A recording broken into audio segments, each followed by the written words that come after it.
There's an expression which is apparently in the Gemara that's quoted in Chassidus that says, Tavne de Liebe le Katzve inch. Tavne de Liebe, the word Tavne in Aramaic is the same as the Hebrew word Gavin, which means color. The flavor of the heart cannot be recorded, cannot be written down.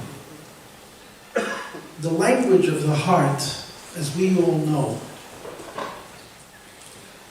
is poorly represented by words. Words do such a poor job at trying to say what we feel that they frustrate us. And I guess this is why we cry, this is why we show anger and frustration, because we feel very deeply, we feel very strongly. And A, we don't know how to say what we feel, and B, we don't know what to do with what we feel. We don't know how to manage it, what place it has in our lives.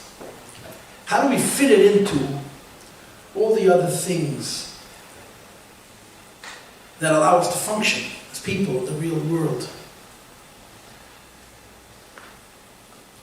I happened to be here in Beis Thomas. I was here coincidentally 30 days ago today. I was invited to Fabring for the Anash and the yeshiva in North Miami Beach.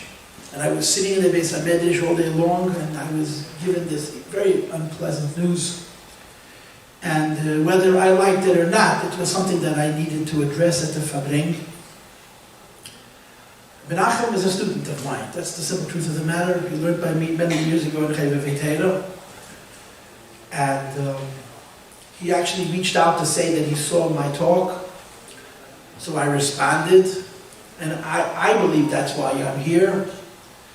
I'm not here because I founded Inside Chassidus, or I'm a teacher from 20 years ago. The Hashgach Yena, the hand of God, made me a part of this, whether I like it or not. So here I am.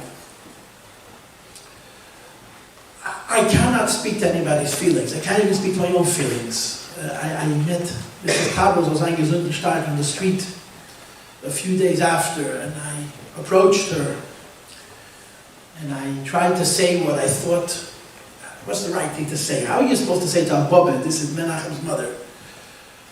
And she said to me, you know, we all belong to a special club. What we share is that I, many, many years ago, lost a child under very different circumstances. You cannot compare one tragedy to another. But the inability to manage emotion, the inability to find language for emotion, the inability to know where to put feelings, I think is constant. It's all pain. The feeling of pain doesn't really have good language, certainly not with words.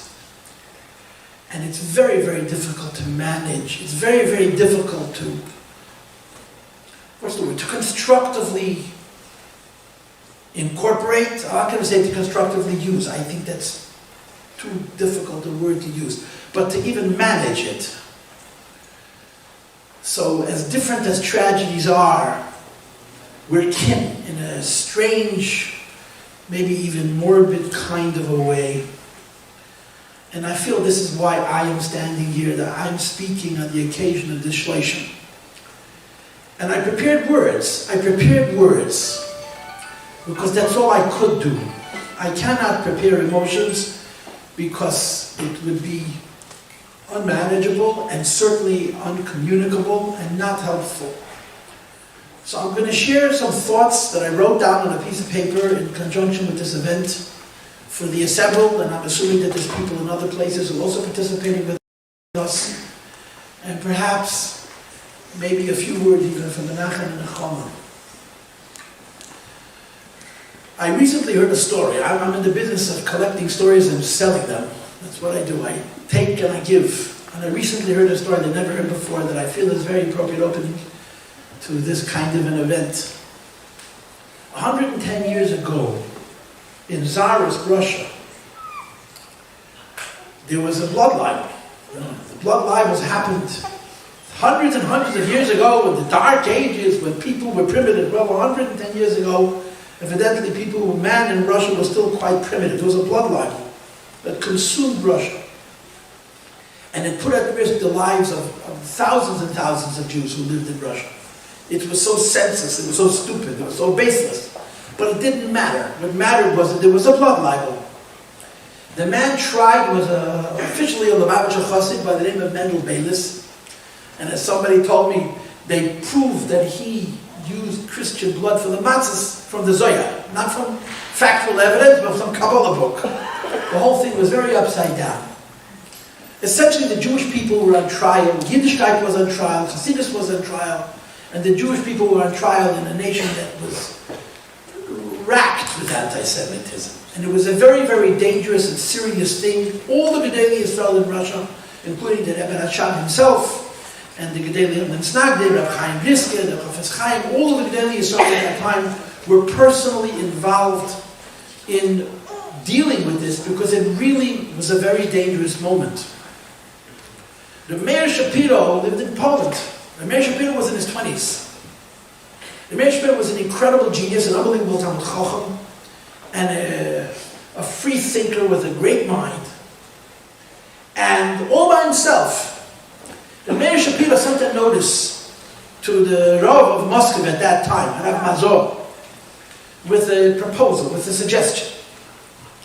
He said to him that if at the trial the following question is raised, so I'm sending you the answer. It was a very interesting intuition. The Chazal say that the Jewish people are called Adam, Aleph Dalet Mem, man, Adam. And we find in the Gemara, Atam Kriyam Adam, Jewish people are called Adam, and the nations of the world are not called Adam.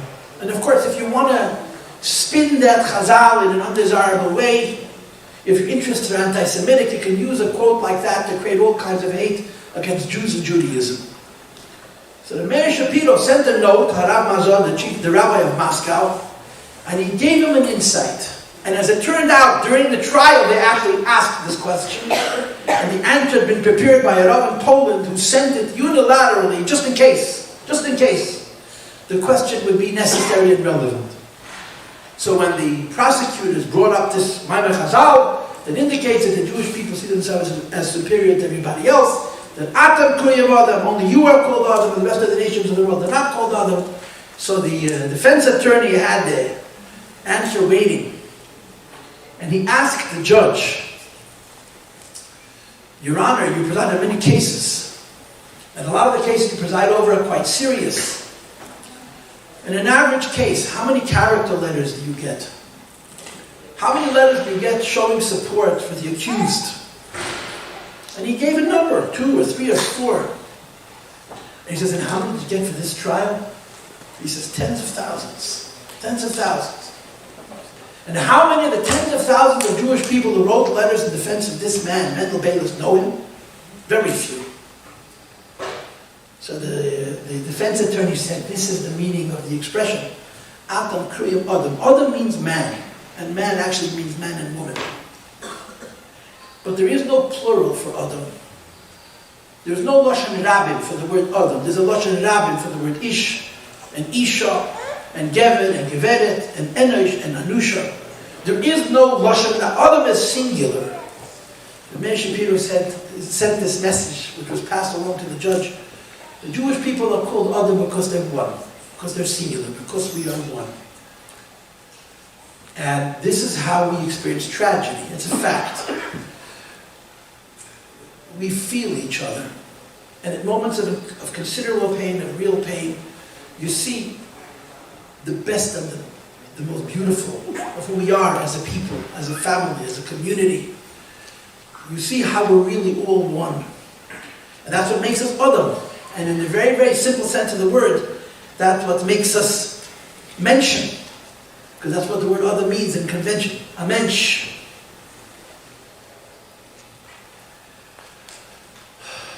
We're here. We're gathered. We got together. What's the point and purpose of this gathering? The point and purpose of this gathering is to encourage each other, to strengthen one another. What else can we do? And obviously we're here and we're gathered because something very painful occurred, and we need to support each other. We need to find language, words, form, more than anything else, action that will help us heal as a community, as a people, as a family, as individuals. And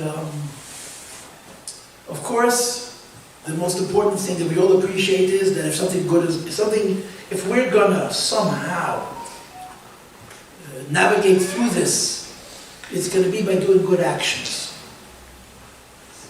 We're coming from Tisha B'Av, and right after Tisha B'Av we have Chamisha Asar B'Av. And Chamisha Asar B'Av is the antithesis of Tisha B'Av. Tisha B'Av is considered the lowest point in our year. Chamisha Asar B'Av is considered the highest point in our year. And ironically, the two interface, they always come together. Because this is human nature, this is certainly the nature of the Jewish people. That when we face the greatest tragedy, when we have the greatest hardships, the best of who we are emerges. And we rise. I think this is part of who human beings are, but it's especially true of Yidden.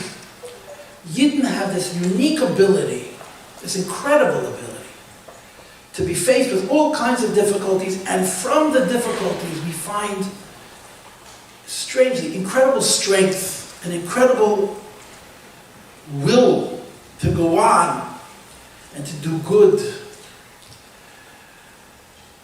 And I suppose that the simple explanation for this is because we don't always live our lives in the best place in our soul.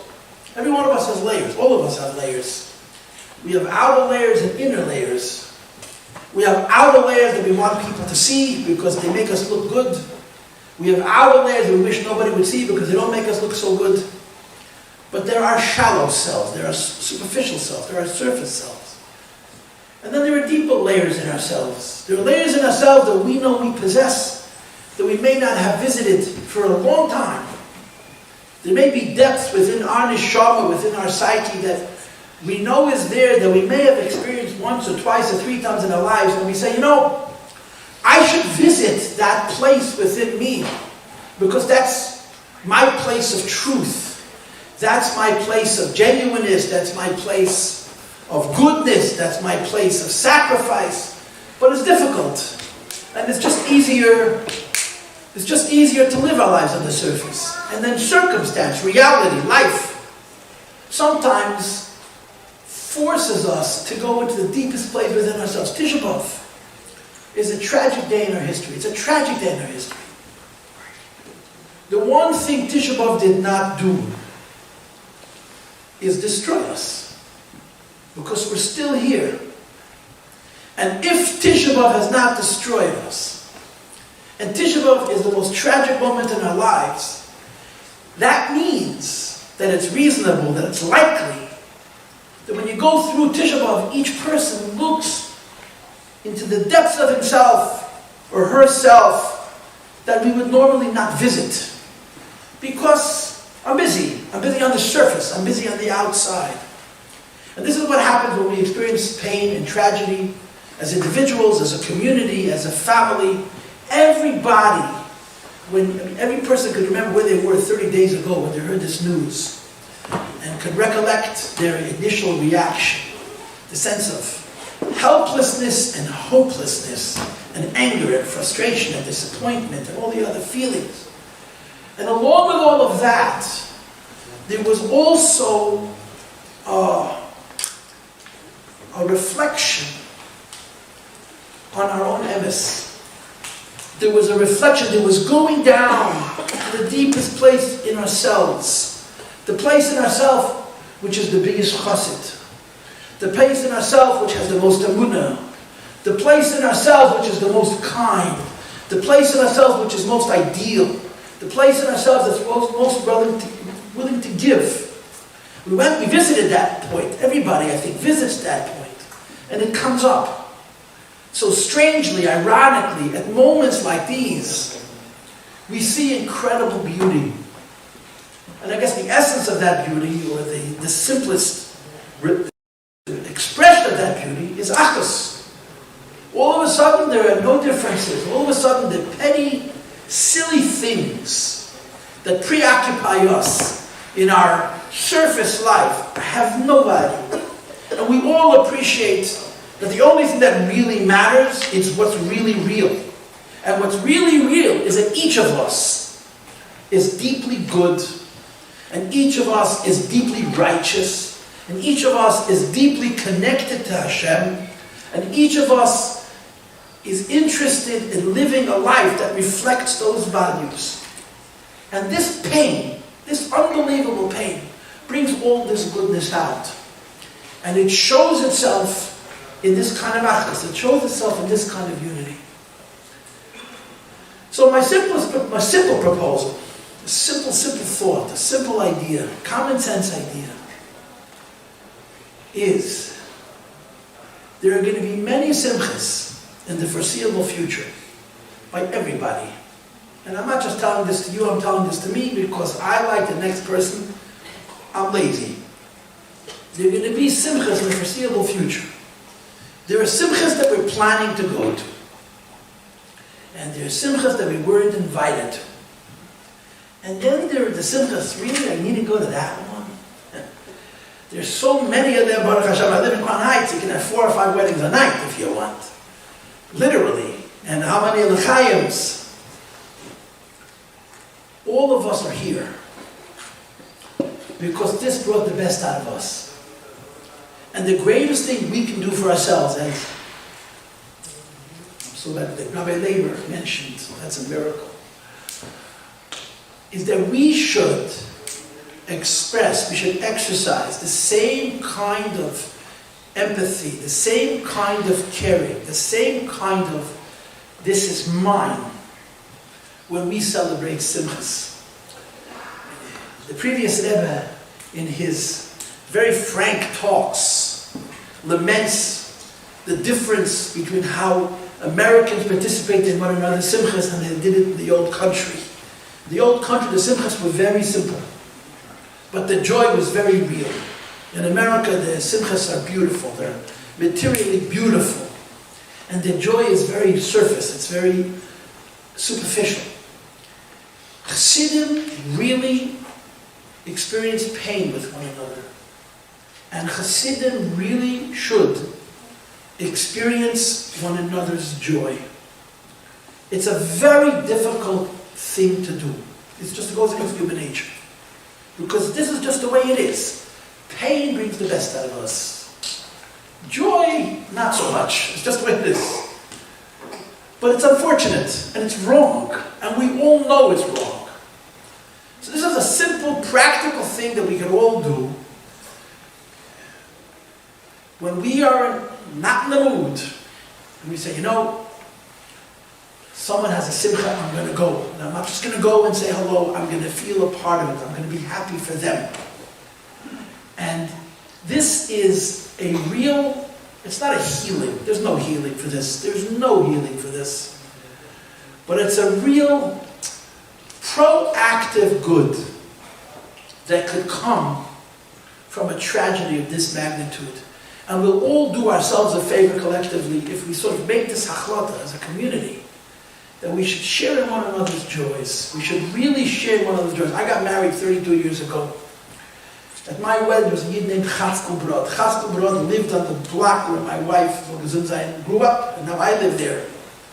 Chaskel Brod was an elderly Jew at that time. He was probably in the 70s already then. And he danced at my wedding like a yeshiva bachar. And he danced very nice like a yeshiva bachar. He had this knack of being happy for you and demonstrating it. And he danced and danced. He was an old man. And I remember 7 years later, or 9 years later, whatever it is when we lost our child, he mourned with us also. And I think we would all be well served if we made this our personal hachlata. We all feel each other's pain. Let's try, in the good America, in the modern materialistic America, to truly participate with our bodies and with our hearts in one another's joy. And I think this will be an unbelievable healing for everybody. And it'll be something good, something really good, that came from something so terribly painful. It's ironic. I was sitting down to write my talk, so of course I was corresponding with Menachem. Shalom's parents are Menachem and Nechama. It's the same name. Menachem and Nechama both mean the same thing. And they both mean consolation. Now, if you think about it, Menachem and Nechama need the consolation. But it's not Menachem and Nechama ben Shalom, it's Shalom ben Menachem and Nechama. It's backwards. This little boy, Shalom, whose life the Eibush decided should be this short, is the children of Menachem and Nechama. Is the children, his name means this is what comes after consolation. This is what comes after Nichumin. And you think about the timing, this Shabbos is called Shabbos Nachamu. We're coming from Tisha B'Av. It doesn't make it any easier, but it is worth observing that we're literally at Chamish Asar B'Av. We're at the period in our calendar. We're coming out of the saddest time. And Hashem says, Nachamu, Nachamu. Hashem consoles all of us. And hopefully He consoles, and only God can heal. I heard many years ago, I was at an event, a very tragic event, and a Yid got up and he quoted the Harav Shlomo Hecht from Chicago, Achei Temimim. I'm assuming that he heard it from Yidden of a generation before him. He said, Baruch Goyzer Ukayim, Baruch Goyzer Ukayim, and it translated in Yiddish, der Eibush der Schneit und Halt. I'll translate it into English, and I'm sorry that this is a very powerful word. Hashem cuts and holds. Hashem gives unbelievable challenge, and only He can heal. Only He can console. Only He can somehow help a father and a mother get through a tragedy, an event like this. But I want to speak to the little boy's name. The Nechama brings Shalom. Shalom ben Menachem and Shalom ben Nechama. You may remember there's a Rashi in the end of Bereshis where he analyzes Noach's name. What does Noach mean? And he can spell it like this and spell it like this. And one of the proposals that Rashi makes is his name shouldn't be Noach, his name should be Menachem. And Rashi explains why his name is Noach. Shalom is the son of Menachem and Nechama, which means, in my interpretation, that from this Nechama there needs to become Shalom. From this event, from this pain, and hopefully from this healing there needs to become peace. That's what his name means. Shalom ben Menachem and Shalom ben Nechama. And the parents of Shalom have this one wish, that everybody who was touched by this tragedy, and we all are, directly or indirectly, should somehow take from this pain the message of peace. And you don't need me to tell you the way peace works. The easiest place to have peace is with strangers. The people you don't know, you get along with well. You sit on an airplane next to somebody for 15 minutes or an hour, it's okay. If it's 10 hours, it can get uncomfortable, right? The peace becomes more and more difficult, and becomes closer and closer to us. The people of your country, the people of your city, the people of your community, the people of your block, the people who live in your building. And of course, the peace becomes most difficult when it gets to which people? Your spouse, your parents, your children. And the most difficult of all is the peace you have to have with yourself. And we all look, and this is what America does best, we all look for external peace. I'm going to send food to hungry people in Asia. Why don't I send food to the neighbor next door? Because the neighbor next door deserves to be poor because he's a butler. What about the person in Asia? I don't know. So send them money. Torah teaches us that we have to figure out how to make peace where it is most difficult. And the most difficult place to make peace is within our own heart. To make peace with ourselves. One of the most difficult things to do is to be at peace with ourselves. And that's very religious. It's not only psychological. Being at peace with yourself is not only a mental and psychological issue. It's a religious issue. Because peace with self is acceptance of self. And acceptance of self is acceptance with the life that HaKadosh Baruch Hu gave me. One of the most tragic ways a person can live is he always wants somebody else's life. And one of the most peaceful ways a person lives is that the life that Hashem gave him is the life that he should have. And if a person is able to be at peace with himself, he can figure out how to be at peace with his spouse, and at peace with his parents, and at peace with his children. But all of these relationships are complicated and difficult because there's a lot of baggage. Simple example, but so universally relevant. There is no mitzvah in the Torah. There's no mitzvah in the Torah that makes more sense than kibbud avei. I mean, think which one? What makes more sense than kibbud avei? And forgive me for admitting it in public, there's no mitzvah in the Torah that we struggle more with than kibbud avei. The Rebbe once said this. The Rebbe once, it's an old expression, but the Rebbe actually said, "By Fabrengen, a mama can always have 10 kinder, and 10 kinder can not cook a mama. A mother can raise 10 children, 10 children don't have to take care of their mother." It's true. It's true. And there's so much psychology. Why is kibbud avei so hard? Why is it so hard? Because I have cheshbonos, I have 50, 60, 70 years of experiences that complicate the relationship. And the same is true with our spouse, right? Why don't couples get along? Because I remember we did last week and last month and last year and last decade, and I'm right. I'm absolutely right. And the same is true with our children. Frequently, our relationships with our children are complicated. Now, of course, if I'm my parents' child, then my child is my child. So he looks at me, I have a cheshbon with my father, and I have a cheshbon with my mother. And being at peace in these relationships is really hard work. It's hard. Kibbud avei is hard, not because what we do is hard, but because we need to let go of these silly calculations about my father hurt me here, and he ignored me there, and he insulted me on the other occasion, and so on and so forth. To let it go. To let it go. And this allows us to have peace with our parents. And it certainly lets us have peace with our spouse. And it even lets us have peace with our children, and our children have peace with us. And this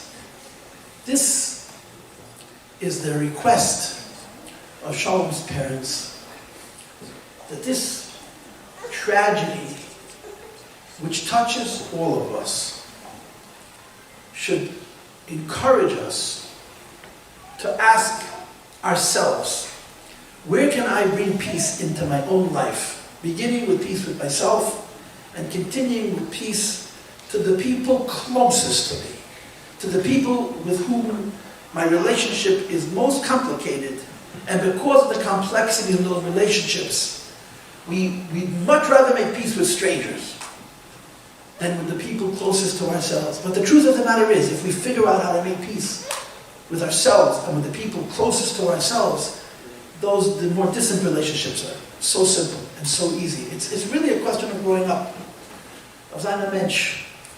And if people will all learn this lesson, then something really good will have come from something which is otherwise very, very difficult. And I want to finish with my own personal thoughts. I told this to you during Shiva Menachem. You get on an airplane, and you get in your seat, and you've done it 100 times. And the stewardess's nagging voice gets on the microphone and talks. You know exactly what she's going to say. You know her speech by heart, and you really want her to be quiet. I can tell you that from early this morning. And she makes a speech, and her speech involves a lot of rules. And one of the rules that she tells you is, if the pressure in the cabin will drop, an oxygen mask will drop from above your seat. Grab it, pull it toward yourself, put it over your nose and mouth, and put the strap around your back and tighten it to make it fit, and breathe normally. Now what does she say next? Remember? The bag may not fully inflate, but the oxygen is flowing. Breathe normally. And then she says, if you are with children, secure your own mask, and then secure the mask of your children. Why? Why would the stewardess tell you to first put on your own mask and then put on the mask of your children? It's so counterintuitive. It so goes against our nature. And of course the answer is that's exactly why she's saying it. Because the tate and mame dafen sein gesund. The father and mother need to be well. And if the father and mother will be well, the children will be looked after. I give you a bracha, menach menachava, from the bottom of my heart, from someone who was there many years ago. Figure out how to be together and to be close. This tears people to pieces. It absolutely tears people to pieces. And it tears each one of us to so many little pieces we can't even imagine. Forget about putting together two of us. How do I put all my pieces together? This is the right thing to do. Figure out. I know you don't need to hear this, and I know that it's maybe saying things that I shouldn't say, but I'm saying them anyway.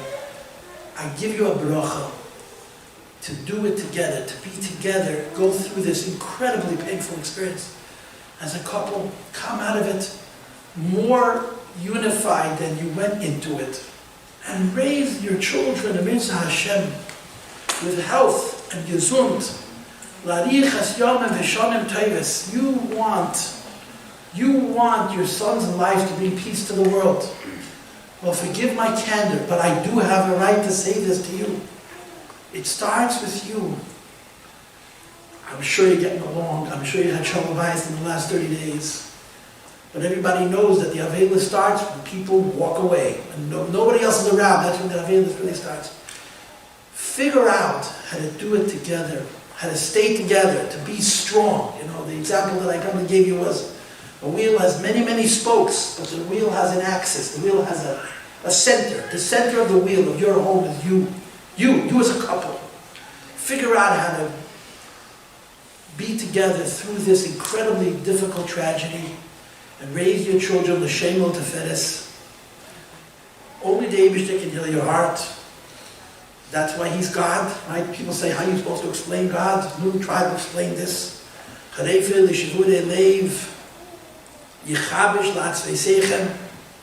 And we should all together, b'shalom, or b'yav, or b'yachva. You mentioned that again, right? As Chassidim zon zayin ein mishpacha, al pi Torah b'ahava. Those are the words.